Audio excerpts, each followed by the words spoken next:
मैंने स्थिति और चित्त की वह पवित्र अवस्था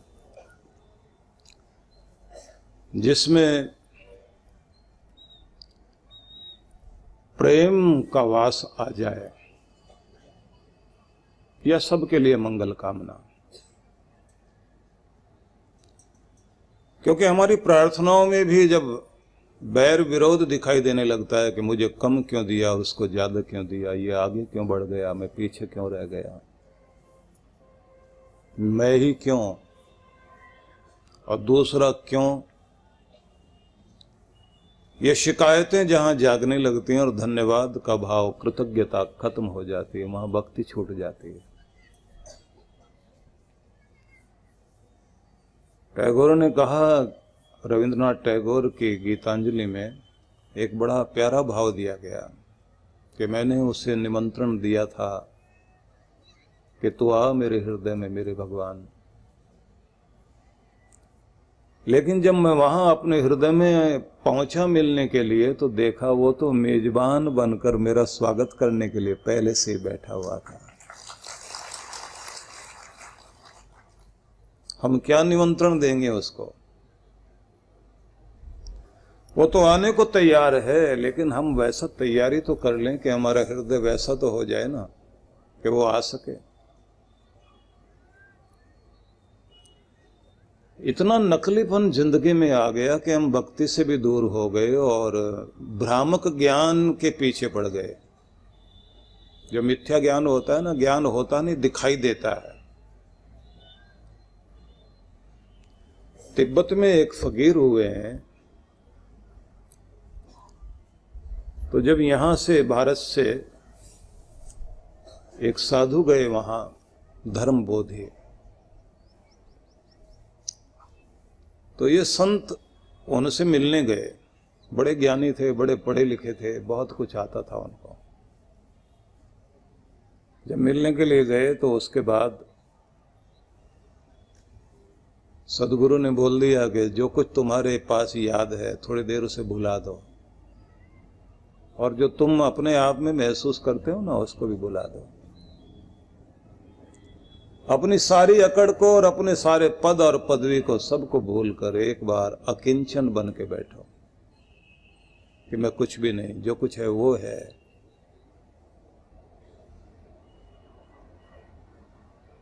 और डीप साइलेंस में एंटर हो जाओ, गहन मौन शांति में प्रवेश।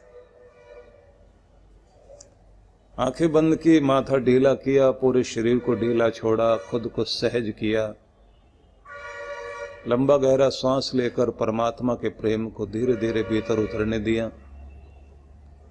और जैसे जैसे वो सहज हुआ तो उसके अंदर ऐसे जैसे किसी ने चांदनी रात में एकाएक खिड़की खोली हो और उसके कमरे में चांदनी प्रवेश कर गई हो, ऐसे इसके अंदर परमात्मा का प्रेम का प्रकाश उतर आया। बहुत आनंदित हुआ।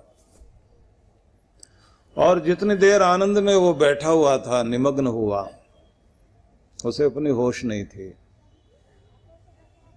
उठा, आंख में आंसू, चेहरे पर मुस्कुराहट, गदगद होकर वहां से गया।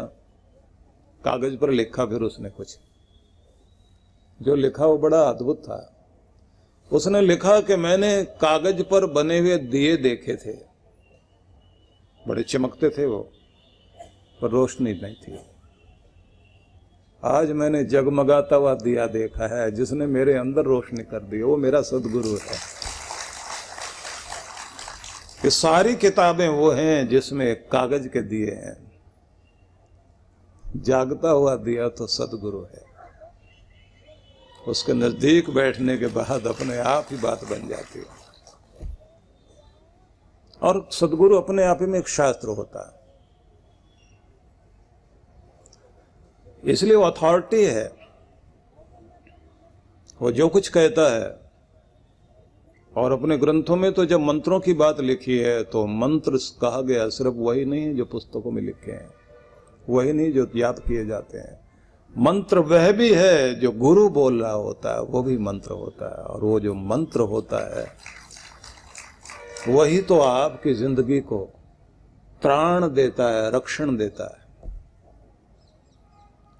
इसलिए चित्त की वह अवस्था, जिस अवस्था में आप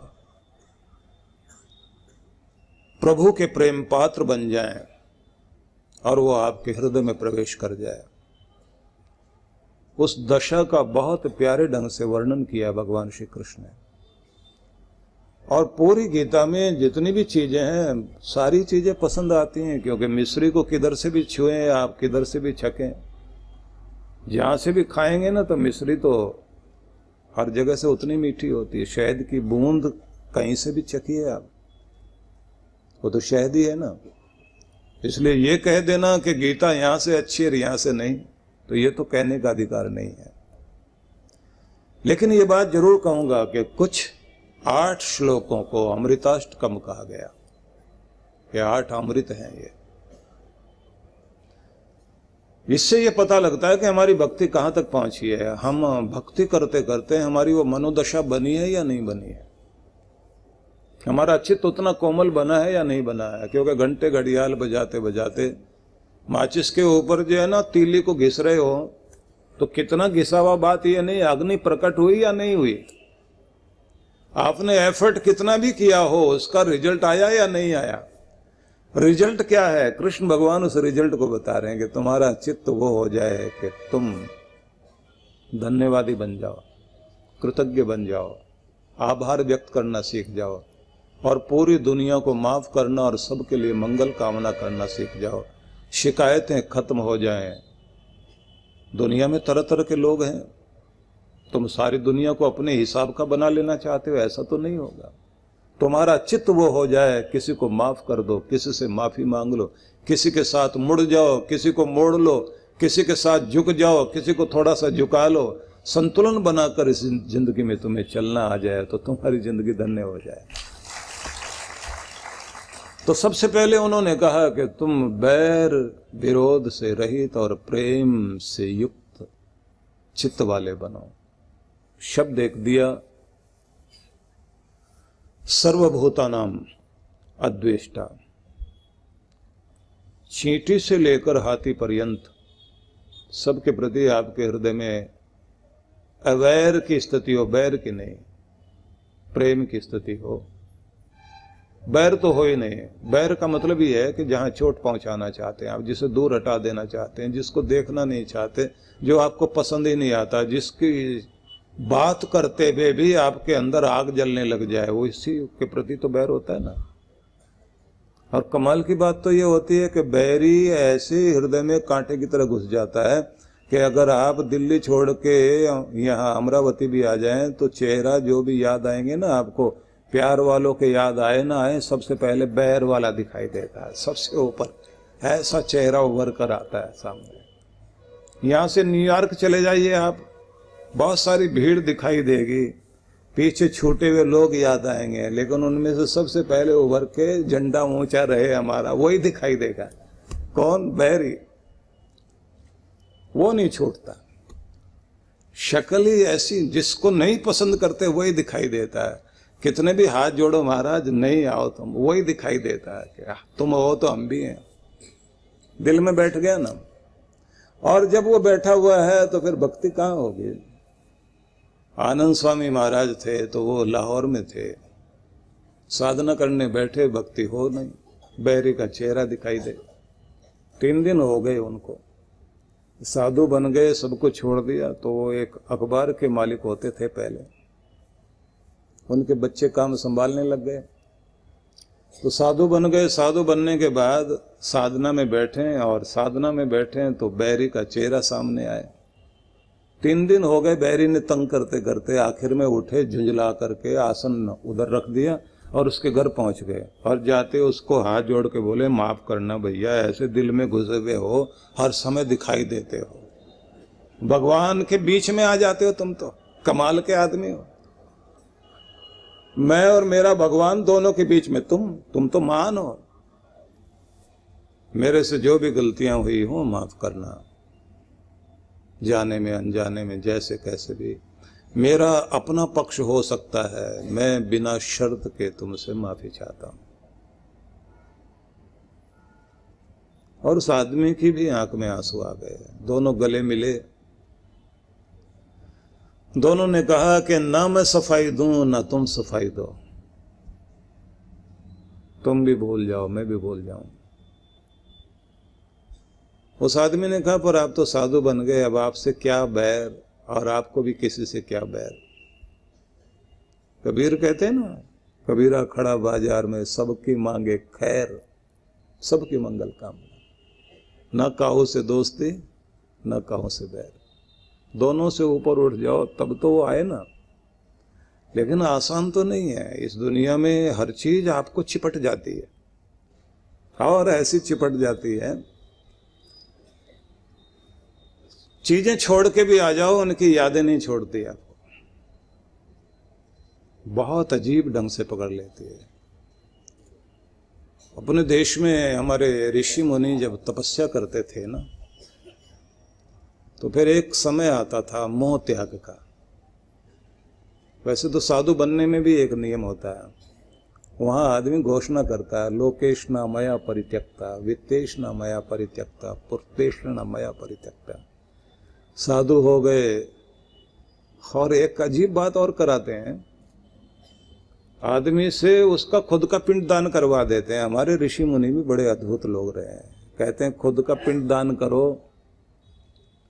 चिता विता जलने के बाद में जब आखिर में जो है ना आदमी का पिंडदान होता है, उसका पिंडदान उसी से करवा देते हैं। चल दुनिया में रहोगे लेकिन ऐसे जैसे नहीं है। बनाकर फकीरों का भेष हम गालिब, तमाशाए अहले करम देखते हैं।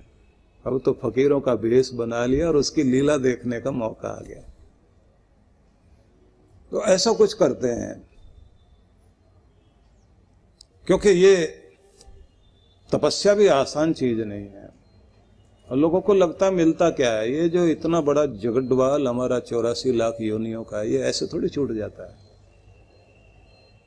आवागमन के चक्र में बार बार रोना धोना, पुनरपि जन्नम पुनरपि मरणम पुनरपि जननी जठरे शयनम, बार बार जन्म लेना, बार बार माँ के गर्भ में आना।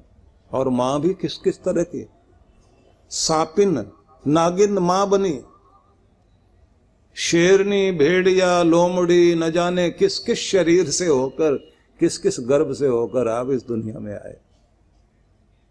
पुनरपि जननम पुनरपि मरणम पुनरपि जननी जठरे शयनम, यह संसारे भव दुस्तारे, कृपया पाहि अनादे, भज गोविंदम भज गोविंदम भज गोविंदम मूढ़ मते। बहुत प्यार से गाया आदि शंकराचार्य ने। तो हमारे ऋषियों ने ऐसा एक उदाहरण दिया कि एक अवस्था आती है जब आपको सर्वमेध यज्ञ करना होता है, जैसे उद्दालक ने किया था। उनका पुत्र था ना नचिकेता। नचिकेता ने जब कहा कि आज आप क्या कर रहे हो, तो कठोपनिषद पढ़िए आप, तो वहां यही कथा है।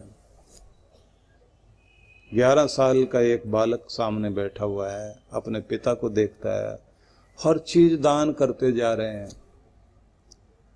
तो दान देते देते उन्होंने आखिर में वो गौवें दान करनी शुरू कर दी, जिन गौवों को अब ठीक से दांत भी नहीं रहे, घास चबा नहीं सकती, दूध दे नहीं सकती, ठीक से चलना फिरना भी मुश्किल है। उनको दान देते देखकर नचिकेता को बुरा लगा कि आप इतने बड़े ज्ञानी होकर ऐसी निरर्थक चीजें दान करने का अधिकार नहीं होता जो किसी के काम नहीं आए। वो तो बोझ बढ़ाने वाली चीजें होती हैं। तो ये क्यों दे रहे हो आप?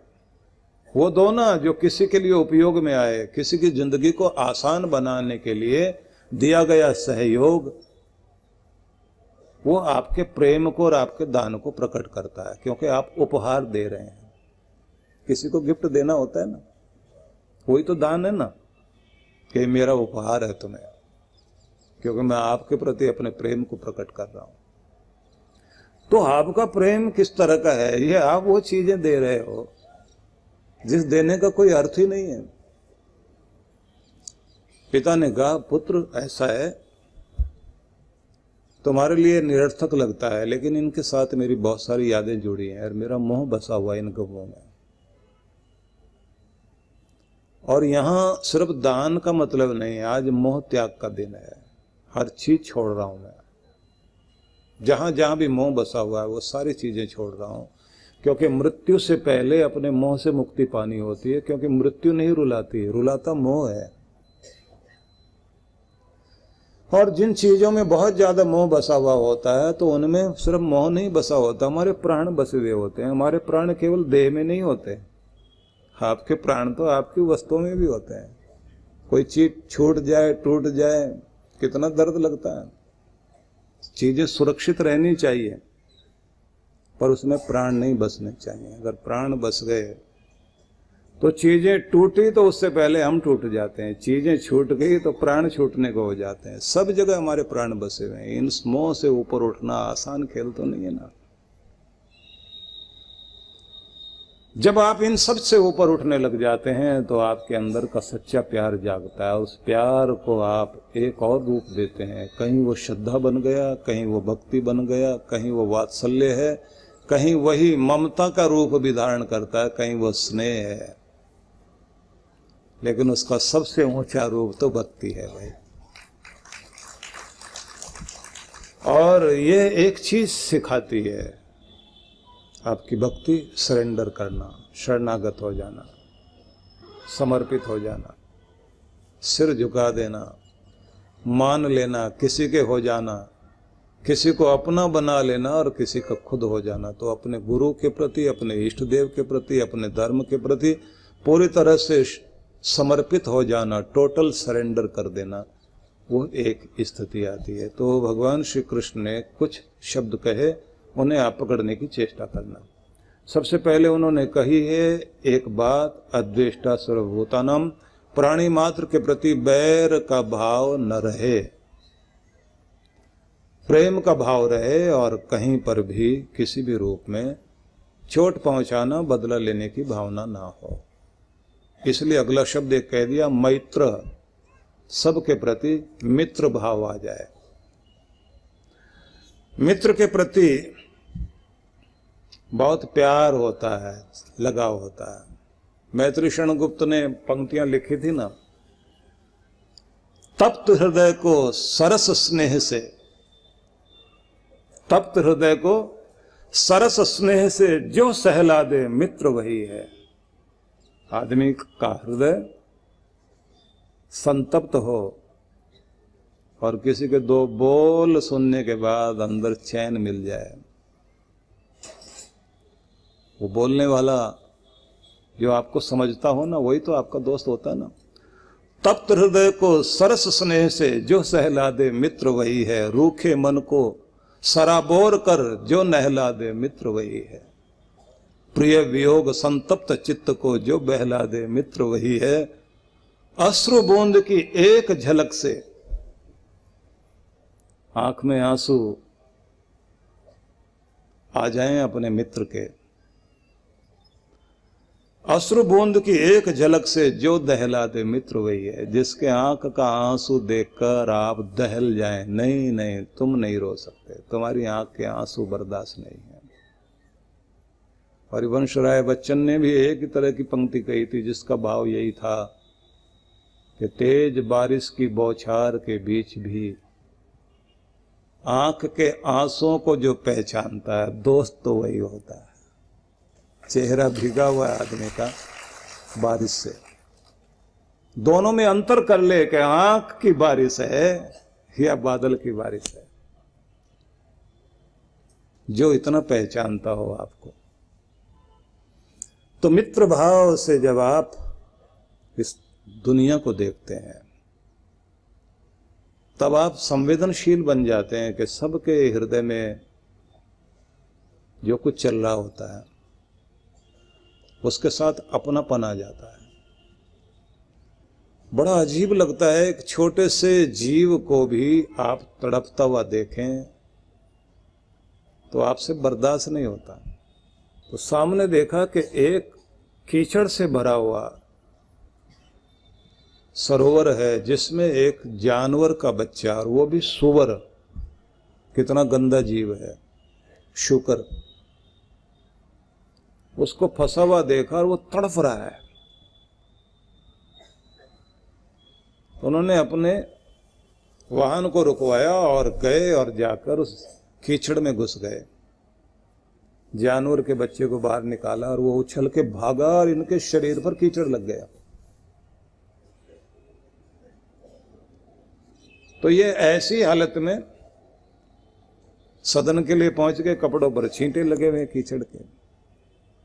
अब लोग जो है इनको देख के बोले कोई घटना घट गई, कुछ हो गया क्या? बोले घटना घट गई थी लेकिन ठीक हो गया। आपके साथ कोई दुर्घटना हुई? बोले जो कुछ हुआ वो ठीक हो गया। सबने पूछा क्या हुआ था? बोले एक जानवर फंसा हुआ था कीचड़ में, उसको निकालने में कीचड़ लग गया। सबने कहा आप बड़े दयालु हैं, किसी ने कहा आपके अंदर तो बहुत लोग सबके जीव मात्र के प्रति सहानुभूति है, आप तो बहुत ऊंचे इंसान हैं। किसी ने कहा आपने बहुत बड़ा एहसान किया उस जीव पर। बोले नहीं नहीं भाई, मैंने कुछ भी नहीं किया। किया तो है, आप मानते नहीं। बोले मैंने उस जीव पर एहसान नहीं किया। फिर किस पर किया? खुद पर। खुद पर कैसे? बोले उसे तड़पता देखकर मेरे दिल में इतना तेज दर्द उठा था कि वो बर्दाश्त नहीं हो पा रहा था। आखिर मैंने उसको बाहर निकाला कीचड़ से, तो मेरे अंदर का दर्द दूर हुआ। इसलिए एहसान खुद पर किया है भाई, उस पर एहसान नहीं किया। बस वो स्थिति कि किसी की पीड़ा आपको बेचैन कर दे, यही तो करुणा है। भगवान ने आगे इसी को कहा, मित्रता का भाव और करुणा का भाव। आपको किसी के प्रति इतनी करुणा जाग जाए कि उसके आंसू आपके आंसू हो जाएं। दर्द तेरा हो या मेरा हो, दर्द की भाषा एक ही है। दुख तेरा हो या मेरा हो, दुख की परिभाषा एक ही है। दिल महसूस करता हो ना। जब आप ऐसे लोगों को दुनिया में देखते हैं कि जिनको दूसरों के आंसू की कद्र हो, दूसरे की पीड़ा अपनी पीड़ा लगती हो, तो ऐसा लगता है कि ऐसे लोगों की ही इस धरती पर जरूरत है। क्योंकि पूरी धरती पर आप देखते ना, लोग इतने निर्दयी हो गए हैं। दूसरे को रुलाने में मजा आता है लोगों को, दूसरों को तंग करने में मजा आता है, दूसरों को का हक छीन कर उनको लगता है हमने अच्छा कर दिया। आप सीधे सीधे गाड़ी चलाते हुए जा रहे हैं, आपके सामने जिग जैग करते हुए लोग आएंगे, आपके रास्ते को काटते हुए जाएंगे। आप के घर के सामने गाड़ी ऐसी खड़ी कर देंगे, जो आपका अधिकार है ना चलने फिरने का, उसे खत्म कर देंगे, दूसरे लोग ना निकल सके। मूर्खता में जाकर गाड़ी ऐसे ढंग से लगाएं। ये सारी हिंसा ही तो है, आपका अधिकार छीनने की कोशिश। सिर्फ मैं ही दुनिया में जीता हूं, बाकी का कोई परवाह नहीं है। देखिए, प्यार वही तो होता है जिसमें हम दूसरे के प्रति इतने संवेदनशील हो जाते हैं कि हम उसकी परवाह करते हैं और केयर करते हैं।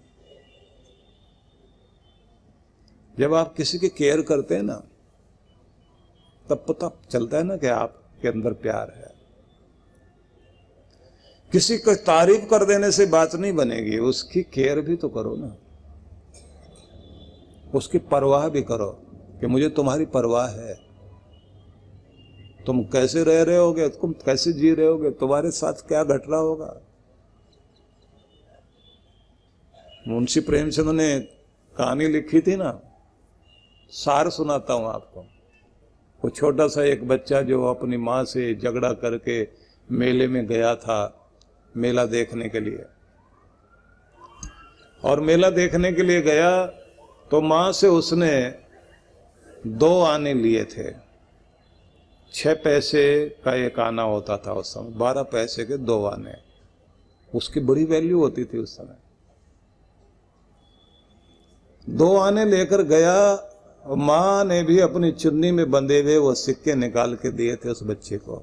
पता नहीं कहाँ से कैसे जुगाड़ किया होगा, अपने बच्चे के लिए बचा के रखे होंगे।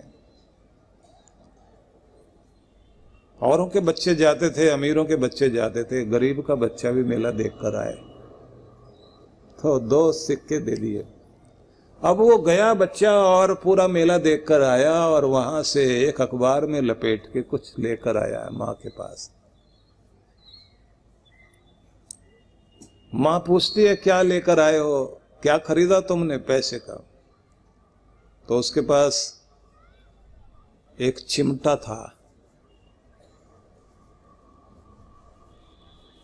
तो माँ कहती ये क्या है। बोले माँ जब तू खाना बनाती है ना चूल्हे में, तो कितनी बार तेरे हाथ जल जाते हैं, तेरे हाथ के छाले मैंने देखे हैं, ये लेकर आया हूं तेरे लिए।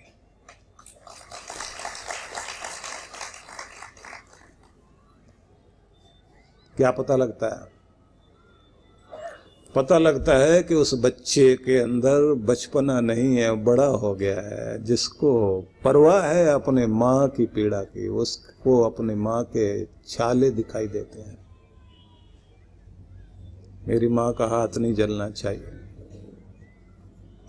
अपने लिए नहीं मचल रहा था हो कि मैं मेला जाऊं, उसने माँ को बताया भी नहीं, चिमटा लेकर आया, माँ का हाथ ना जले। अब माँ भी क्या रही होगी, उसने कैसे कलेजे से लगाकर उस बच्चे से कहा होगा कि बेटा जैसा तू आज है, बड़ा होकर शादी होने के बाद भी ऐसे बने रहना कि तुझे मेरे भी आंसुओं का, पीड़ा का ख्याल रहे और अपनी पत्नी के भी पीड़ा का ख्याल रहे, और तो और पूरी दुनिया का ख्याल तुझे रहे। यही तो आशीर्वाद होते हैं ना। दूसरों की केयर करना सीख जाए आदमी। देखिए कृष्ण भगवान के शब्दों पर कुछ बोलना कहना आसान नहीं होता, क्योंकि मजाक नहीं किया जा सकता इन शब्दों के साथ। भगवान की वाणी है ना ये, इन पे बहुत संवेदनशील होकर के आपको कहना पड़ेगा। इसलिए गीता बहुत अद्भुत है। ये कथा करना भी आसान खेल नहीं है। कुछ लोग तो कहानियां याद करके और उसके साथ गाने जोड़ के और उसके बाद नाचे नचाए कुदाया, सबको धार्मिक मनोरंजन हुआ, कथा हो गई। कथा वो नहीं है भाई। भगवान की लीला का कथन करने के साथ उसकी कृपाओं को लोगों के हृदय तक पहुंचाना, और जरूरी है भगवान के संदेश को, उपदेश को, आदेश को एक एक भक्त के हृदय में उतारना। खुद में भी ये महसूस हो कि हमारा तार जुड़ा हुआ उससे। मैंने थाईलैंड में देखा, एक घर में कुछ साधु बैठे हुए थे, वो आशीर्वाद दे रहे थे परिवार को। तो उनके आशीर्वाद देने के तरीके को मैंने देख के मैं बड़ा अद्भुत आश्चर्यचकित हुआ। पीछे बुद्ध की मूर्ति रखी हुई, उसके हाथ में एक धागा बंधा हुआ, और उस धागे को सब साधु लोग छूकर और ऐसे हाथ करके उस घर के लिए मंगल कामना कर रहे हैं कि आशीर्वाद देने वाला तो वो है, हम लोग तो माध्यम बन गए। हम आशीर्वाद देने का अधिकार हमारे पास कहाँ है? हमारे भगवान का आशीर्वाद तुम्हारे तक पहुंचा रहे हैं कि तुम्हारा कल्याण है। इसलिए तार जोड़ना पड़ता पहले कि तुम कहलवाओ मैं कहूं, तुम बुलवाओ मैं बोलूं, तुम बताओ मैं आगे सुनाऊं। मुझे अपना उपकरण बनाओ कि मैं तुम्हारे स्वर अपनी आवाज के साथ दुनिया तक पहुंचा सकूं। तो यहां ये शब्द जो कहे भगवान ने कि सबके प्रति बैर नहीं, प्रेम का भाव, और वो प्रेम तुम्हारा मित्रता में बदल जाए, और तुम्हारी वो मित्रता, वही प्रेम कहीं मैत्री में बदले तो कहीं वो दया में बदल जाए। प्रेम ही तो है आदमी का, वो दया में बदल जाता है तो वही सहयोग में भी बदलता है। सहयोग में बदला हुआ आपका प्रेम एहसान जताता नहीं। किसी के लिए कुछ कर देना फिर एहसान जताने का मतलब नहीं होता। और मानने वाले को ऐसा मानना चाहिए कि ऐसा लगे कि इसने जो कुछ मेरे लिए किया वो कम नहीं है। हिंदी साहित्य के एक बहुत महान कवि हुए हैं हरिओध। हरिओध के जीवन में एक घटना घटी कि उन्हें मुश्किल समय में किसी एक मित्र से 5 रुपए उधार लेने पड़े। अब समझ लीजिए 5 रुपए की क्या वैल्यू होती थी उस समय। अब तो 10 रुपए भी भिखारी नहीं लेना चाहता, वो भी कहता आगे चल, नहीं तो ये रुपया देना तो रुपया तो मेरे से ले जा। वैल्यू नहीं रही ना रुपए की। वो 5 रुपए जो है उधार लिए थे, और कमाल ये हो गया कि जब उनके पास पैसे आ गए, वो हर महीने 5 रुपए का मनी ऑर्डर करते थे अपने दोस्त के पास, और साल भर तक मनी ऑर्डर करते रहे। 60 रुपए भेज दिए।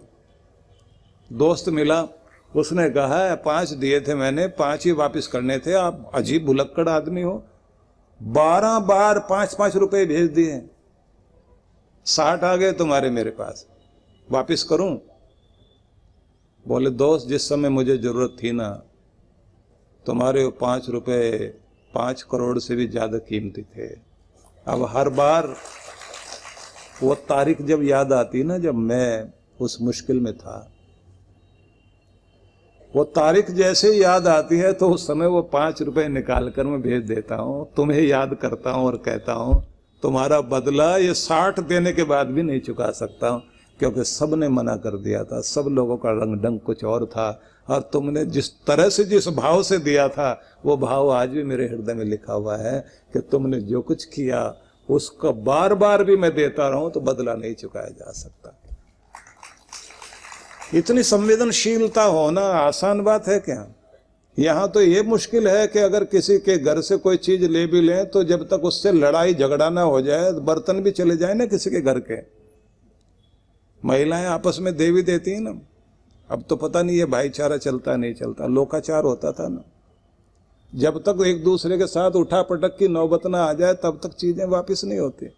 और आदमी ऐसे बोलता है दे देंगे, कहीं भागे जा रहे हैं, नगर छोड़ के जा रहे हैं, शहर से उजड़ कर जा रहे हैं, देंगे तुम्हारा। दिए हुए को भी नहीं लौटाने को तैयार है, मानने को तैयार नहीं। तो ये संवेदनशीलता खत्म हो गई, चित्त की कोमलता खत्म हो गई। दुनिया में जीना मुश्किल इसलिए हो रहा है क्योंकि हमारे चित्त के अंदर कोमलताएं, संवेदनाएं सब मर रही हैं। इसलिए धर्म की आवश्यकता है। धर्म की आवश्यकता है कि व्यक्ति का चित्त इतना कोमल बने, इतने अंदर उसके स्त्रैण भाव आ जाए, कठोरता कम हो जाए, कि हमारे अंदर का प्यार अपना भला तो करे करे लेकिन दूसरे का भी ख्याल रखे, दूसरे की परवाह करने वाले बने, हम दूसरे का भी ध्यान रख सकें। जब आदमी दूसरे की पीड़ा में अपने आप को रखकर सोचने लग जाता है ना, तब पता लगता है कि यह आदमी परमात्मा का ही कोई रूप है। और कल जैसे मैंने एक बात आपसे कही थी ना कि भगवान देखता है कि कहाँ किसके अंदर करुणा है, किसके अंदर दया की भावना है, किसके अंदर दानशीलता है, फिर उसे कभी कभी ऐसे लोगों को मौका देता है। एक संत थे जो ये कहा करते थे कि अगर तुम्हारे अंदर दया, धर्म, करुणा है तो तुम बड़े होकर क्या बनोगे, तो ये सोचना तुम्हें डॉक्टर बनना चाहिए, नर्स बनना चाहिए, हॉस्पिटल का काम संभालना चाहिए, क्योंकि करुणा का क्षेत्र वही है जहां तुम जाकर करुणा का प्रदर्शन कर सको। क्योंकि वहां आएंगे वही जिनकी आंख में आंसू हैं, जो दर्द के मारे हैं, जो छटपटाते हुए हैं, जो बीमार है। और जो करुणा वाला आदमी होगा, दया वाला आदमी होगा, उस समय जब वो अपनी सर्विस देता है, बस वो सर्विस नहीं है, वो पूजा बन जाती है। उसको कोई और समाधि लगाने की जरूरत नहीं है, उसकी समाधि तो वहीं लग गई है। इसलिए इस दुनिया को रहने के काबिल बनाने के लिए सत्संग बहुत जरूरी है। नहीं तो हमारे चित्त पर लेप चढ़ाने वाले तो लोग चारों तरफ खड़े हुए हैं। सारा दिन आप टीवी चलाइए, हिंसा, मार धाड़, छीना झपटी, दूसरे का कैसे छीना जाए, कैसे चालाकी कर ली जाए। और ऐसे सीरियल दिखाए जाते हैं कि सीधे आदमी तो बस रोते ही रहते हैं, और जो टेढ़े आदमी हैं वो सब कुछ छीन के दूसरों का आनंद मना रहे होते हैं।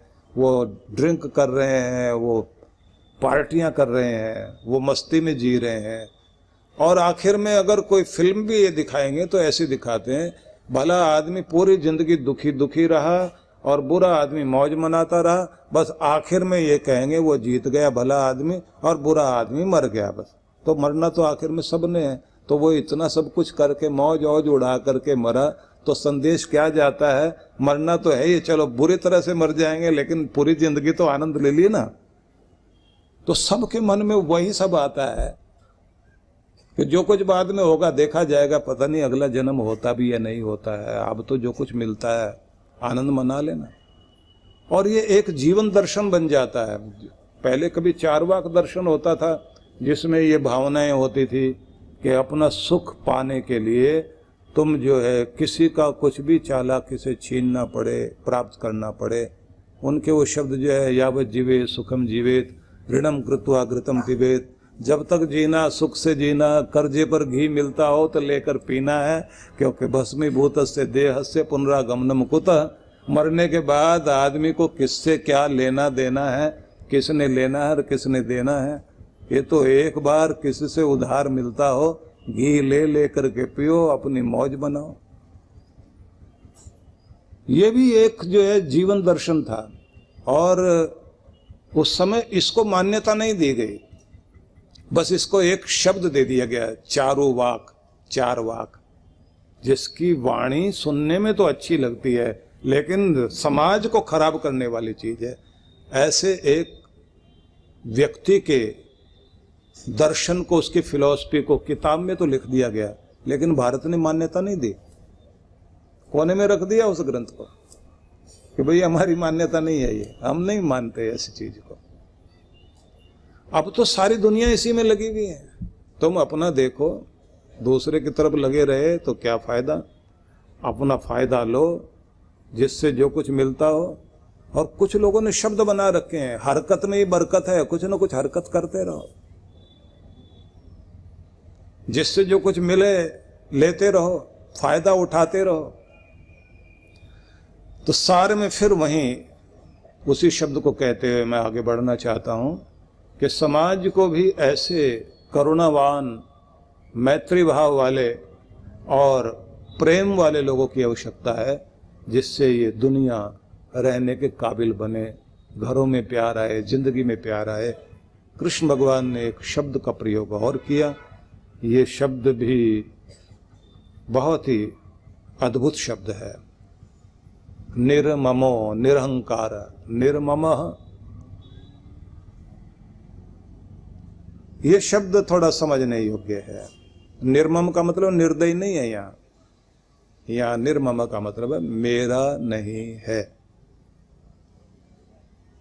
ऐसी भावना बनाकर चलना, जीने के लिए ऐसी भावना बनाना, मतलब सब कुछ परमात्मा का है। हम न साथ लाए थे और न साथ ले जाएंगे, यहीं से मिला था और यहीं के लिए मिला था, इसे जोड़ लेना साथ में। ना हम साथ लाए थे, न साथ ले जाएंगे, यहीं से सब कुछ मिला था और सब कुछ यहीं के लिए मिला था। ठीक है, इतना याद हो गया तो फिर उसमें आसक्ति कैसी, क्योंकि जो भी कुछ मिला था छोड़ने के लिए मिला था, उपयोग करने के लिए मिला था, अकड़ने के लिए नहीं मिला था, जकड़ने के लिए भी नहीं मिला था, देने के लिए मिला था और आनंद लेने के लिए मिला था और अगली पीढ़ी की जिंदगी आसान करने के लिए मिला था और इस दुनिया के रहने वाले लोगों के लिए भी कल्याण करने के लिए मिला था। ठीक है, याद रह जाएगा। तो इसका इस तरह से उपयोग करना आ गया तो फिर आपको जीना आ गया। कृष्ण भगवान ने कितना सुंदर महत्वपूर्ण शब्द कहा है। यहां अगर बड़ा आनंद आता है कि जब इस शब्द में अटकते हैं ना, क्योंकि जब व्याख्या करने बैठे तो ये लगता है कि हम कुछ भी कह दें, ऐसा नहीं हो सकता। ये शब्द मेरे नहीं है, किसी ऋषि के भी नहीं है, ये कृष्ण के शब्द हैं, ये भगवान के शब्द हैं। और भगवान के शब्दों को उसी गहराई में जाकर पकड़िए, चित्त की वैसी अवस्था बनाइए कि किस चित्त से उन्होंने कहा होगा, किस तरह की भावना लेकर के गोविंद ने, कृष्ण ने ये संदेश दिया होगा। तो जब आप इसको पकड़ेंगे तो फिर क्या समझ में आता है कि वो ये बताना चाहते हैं कि इस दुनिया की हर चीज जो भी तुम्हें दी गई है वो अमानत है, और जिसकी है उसे लौटानी पड़ेगी।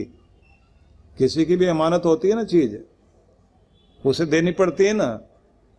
तो आखिर में उस स्थिति में पहुंच जाइए, मन को वहां ले आइए कि तुम्हारी अमानत तुम्हें लौटा रहे हैं भगवान, छोड़ रहे हैं।